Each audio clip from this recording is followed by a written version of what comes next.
Assalamualaikum warahmatullahi wabarakatuh. Nahmaduhu wa nusalli wa nusallim ala rasul karim amma ba'd. Alhamdulillah, hadirin yang dimuliakan Allah SWT, pada kesempatan ini kita akan bermuzakarah tentang sabar. Hadirin yang mulia, seorang ulama besar berkata, tidak ada kemuliaan yang lebih besar yang Allah berikan kepada seseorang melebihi sifat sabar. Ini adalah perkataan Hasan Basri rahmatullahi alaih. Menurut Imam Ghazali rahmatullahi alaih, sabar adalah tetap tegaknya dorongan agama ketika berhadapan dengan dorongan nafsu. Jadi hari ini mulia, barang siapa yang tetap tegak bertahan dalam mempertahankan agama atau perintah-perintah Allah sehingga dia bisa menundukkan hawa nafsunya secara terus menerus, maka orang tersebut termasuk orang yang sabar. Sahabat bertanya, siapa itu orang sabar? Nabi SAW bersabda, orang yang sabar adalah orang yang tidak suka mengeluh dan mengadu kepada orang lain. Dan sabar itu dibagi menjadi 5.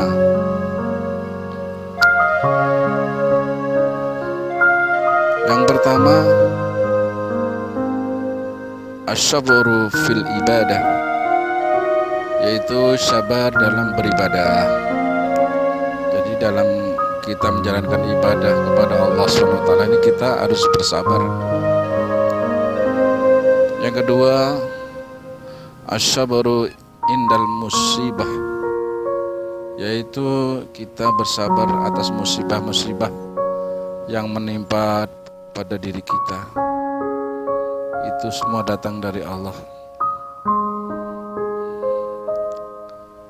Yang ketiga yaitu sabar dalam keduniaan dan tipu daya dunia. As-sabru anid dunya, sabar terhadap keduniaan dan tipu dayanya. Karena tipu daya dunia ini sangat hebat, maka kita perlu bersabar. Sabar yang keempat yaitu tingkatannya yaitu as-sabru anil maksiyah, yaitu sabar dari keinginan untuk melakukan maksiat. Jadi kita bersabar supaya jangan sekali-kali kita berbuat maksiat. Karena kalau kita maksiat ada 3 perkara ya, yang cash yang akan diberikan kepada Allah sebagai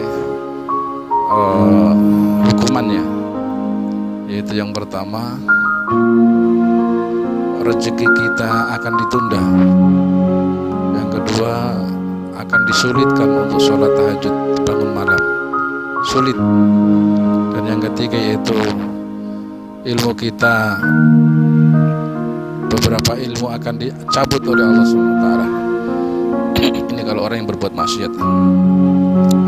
Yang kelima yaitu as-sabru fil jihad, yaitu sabar dalam perjuangan. Jadi bagaimana kita ini dalam berjuang menegakkan kalimat la ilaha illallah Muhammadur Rasulullah, ini kita harus bersabar karena ujiannya sangat banyak dan sangat besar. Untuk bisa meningkatkan derajat di sisi Allah menjadi yang lebih tinggi diperlukan kesabaran. Inilah tanda sayang Allah pada seorang hamba, maka Allah akan mendatangkan banyak cobaan kepadanya. Siapa yang Allah paling cintai dari hambanya di permukaan bumi ini? Maka kita tahu yaitu baginda Muhammad SAW. Siapa yang paling banyak cobaan dan kesusahannya? Tidak ada satu makhluk pun yang cobaannya, kesusahannya melebihi Rasulullah SAW. Rasulullah SAW cobaannya sangat berat. Padahal Nabi SAW adalah orang yang paling dicintai oleh Allah. Tetapi paling banyak susah dan paling banyak diuji oleh Allah. Ini karena derajat Nabi SAW selalu naik terus di sisi Allah,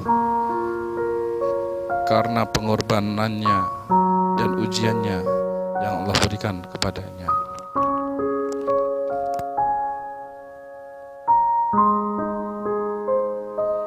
Hadirin yang mulia, maksud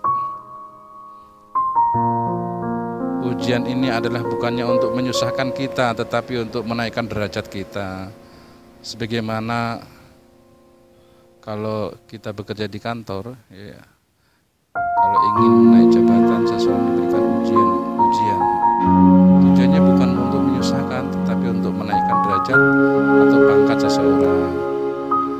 Diberikan ujian kepadanya, kalau dia lulus baru dinaikkan derajatnya atau statusnya.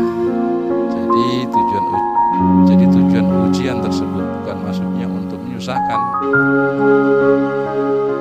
Jika ujian datang, kesusahan datang, kesulitan datang, yaitu maksudnya Allah bukan untuk menyusahkan kita, tetapi Allah ingin mengangkat atau menaikkan derajat seseorang kepada orang-orang yang menjalankan usaha memperjuangkan agama.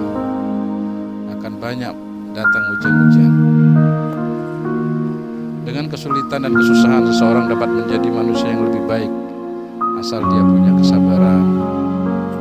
Namun jika dia menyerah, putus asa dari rahmat Allah ketika diberi ujian atau cobaan, maka dia akan kehilangan segalanya. Ini disebabkan ketika dia menyerah, maka berhentilah apa yang diusahakan. Tidak ada usaha, yang ada hanya kemunduran dan kehancuran. Sabar ini adalah salah satu sifat Allah, As-Sabur.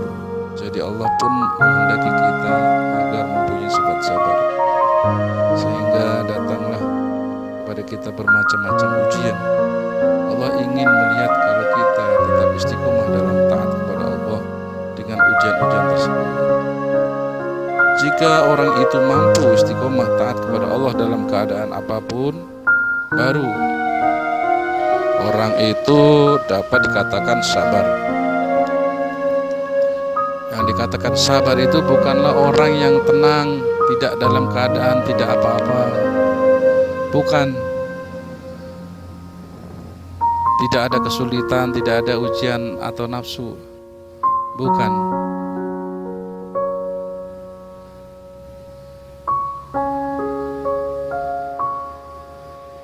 Jadi hadirin yang mulia, bagaimana mendapatkan sifat sabar? Ini menjadi pertanyaan. Bagaimana kita mendapatkan sifat sabar? Sifat-sifat yang tinggi, yang mulia ini akan datang melalui keadaan yang bertentangan dengan hawa nafsu. Dalam keadaan yang mujahadah. Bagaimana kita mengetahui diri kita sabar? Sebelum kita bertemu dengan orang yang pemarah, sebelum bertemu dengan orang yang tidak sabar. Jadi kalau ingin mengetes kesabaran kita harus berjumpa dengan orang yang tidak sabar, dengan orang yang pemarah. Nanti kita bisa latihan sabar.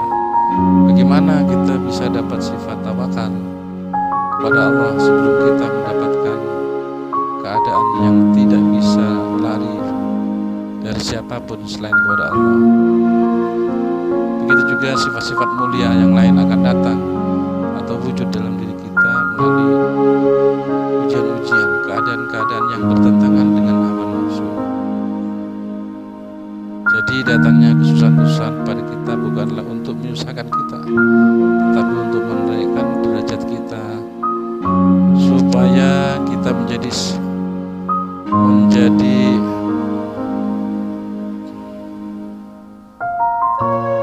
lebih taat kepada Allah SWT. Kadang-kadang Allah datangkan keadaan yang susah pada diri kita, dan ada orang yang datang itu menyalahkan, menuduh, memarahi kita. Padahal kita tidak berbuat salah, bahkan telah berbuat kebaikan kepada orang tersebut.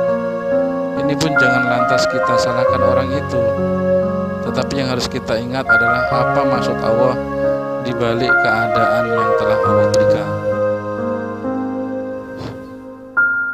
Apa maksud Allah dari semua itu? Kenapa Allah datangkan ujian-ujian? Apa maksud Allah merubah sikap orang itu berbuat buruk kepada kita? Inilah yang justru harus kita pikirkan, karena kita harus mencari tahu apa kehendak-kehendak Allah atas diri kita saat itu. Kata ulama, kalau ada orang yang berbuat salah kepada kita, maksud Allah bukan untuk menyusahkan kita, tetapi ingin datangkan kepada kita sifat pemaaf. Jadi Allah ingin mendatangkan sifat pemaaf dalam diri kita. Ini karena sifat pemaaf ini adalah sifatnya Allah. Ini sifat tidak akan datang kepada kita jika tidak ada orang yang berbuat salah kepada kita. Sifat ini tidak akan datang jika tidak ada orang yang memarahi kita. Kalau orang selalu berbuat baik kepada kita, tidak pernah berbuat salah kepada kita, maka tidak akan ada sifat pemaaf pada kita. Sifat pemaaf ini adalah salah satu sifat yang disukai Allah Ta'ala. Demikian juga para nabi, walaupun mereka ini adalah orang-orang yang tidak berbuat salah, tetapi kaumnya berbuat berbagai macam keburukan, kezoliman kepada para nabi, mereka. Namun para nabi ini memiliki sifat pemaaf, memaafkan kesalahan kaumnya, bukan meminta dihancurkan. Bahkan para nabi ini memohon kepada Allah agar sikap mereka itu dimaafkan, walaupun mereka telah dizolimi oleh kaumnya. Ada orang Arab bertanya kepada ulama yang memberikan ceramah di Mekah, buat apa mereka itu dijadikan orang-orang yang menentang agama kepada Allah,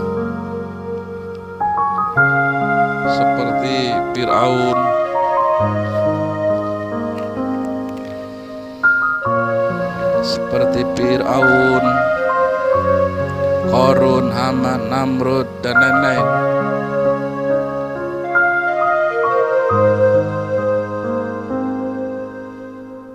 Bukankah orang-orang yang jahat itu tidak usah diciptakan oleh Allah, supaya para nabi ini lancar dalam dakwah?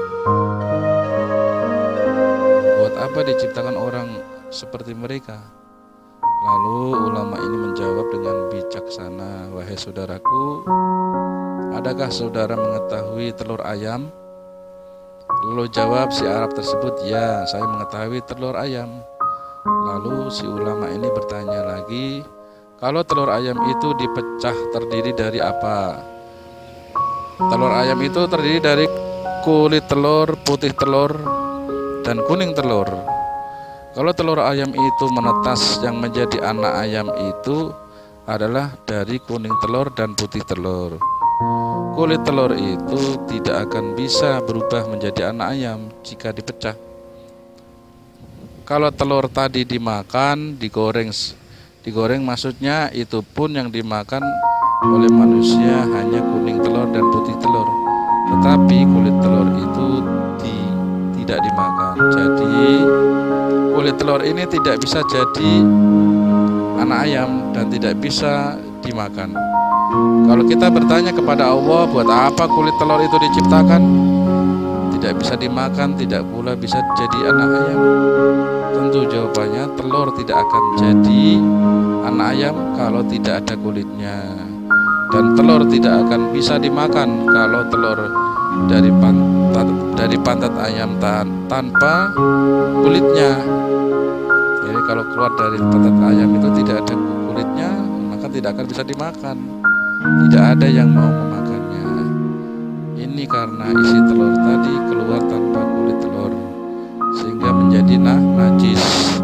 Jadi putih telur dan kuning telur ini akan bermanfaat jika ada kulit telur.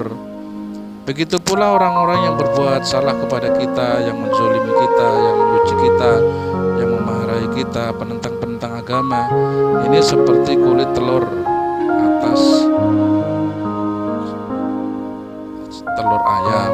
Untuk menetaskan orang menjadi penyabar, menjadi pemaaf, menjadi beriman adalah karena adanya orang-orang yang menentang kepada usaha agama, perjuangan agama.